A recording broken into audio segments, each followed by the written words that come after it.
Shootout between an off-duty officer and several suspects after the officer tried to break up a group of people who were acting very suspiciously. We have team coverage because this crime spans across several scenes. We're going to start with 13 Action News reporter Alicia Patillo. She is live where all of this started near Gowan and Decatur. Alicia? Yeah, Beth, I've been out here for hours and you can see right now that it's still a very active scene as investigators are working to get evidence. This is now the aftermath of a very close call for one of Metro's own. What we are learning is that an off-duty Metro officer was shot after confronting a group of people at about 11:30 last night here now near Gowan and Decatur. We're told the officer saw that group surrounding someone and tried to break it up. But instead, someone in the group pulled out a gun and started shooting. The off-duty officer pulled out his own gun and fired back. He hit two people, but was also shot. Now, I want you to look at video now here on your screen. This is video of the officer arriving at UMC in an ambulance.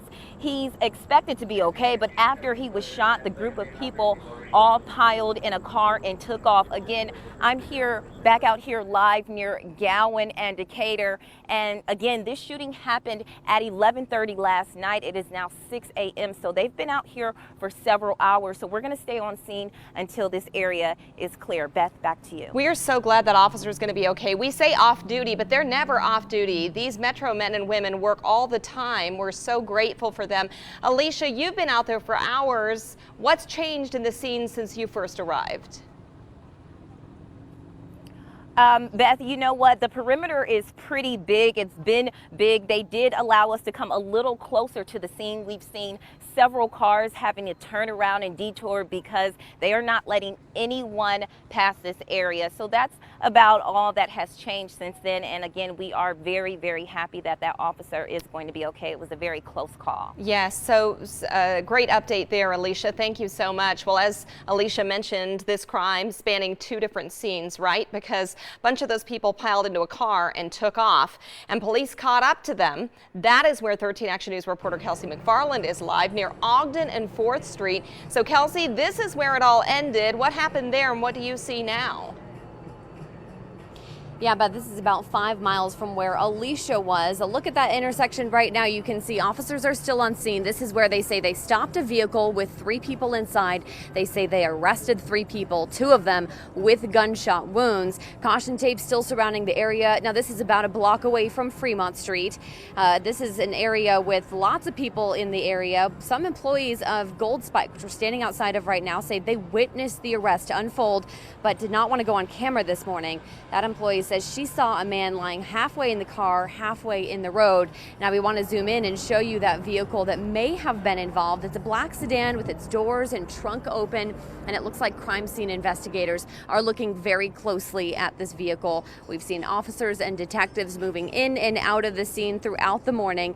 Again, we hear 2 suspects have gunshot wounds. We have not heard an update on their condition this morning. We've also asked if they are searching for any more suspects this morning. They say this is a developing story, so we'll stay tuned for those details and stay on scene here to see what else we can find out. Kelsey, thank you. Yeah, you can see the police tape there behind her. Now, I actually want to show you these 2 separate scenes. Kelsey here in downtown, Alicia just 5 miles away.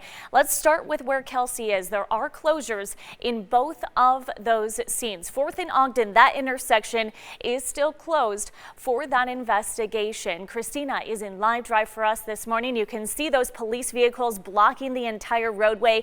We have seen some cars having to U-turn here to avoid that scene, so do give police their space as they continue their investigation.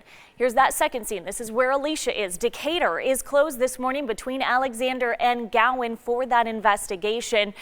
Chopper 13 fast and first over the scene here. You can see these flares completely blocking the road. That is what you are going to come to if you are traveling in that area. Again, Decatur closed between Gowan and Alexander. We have seen cars U-turning right here as they get stuck at that closure. So if you want to avoid this altogether, you can go ahead and take Jones or Allen instead this morning.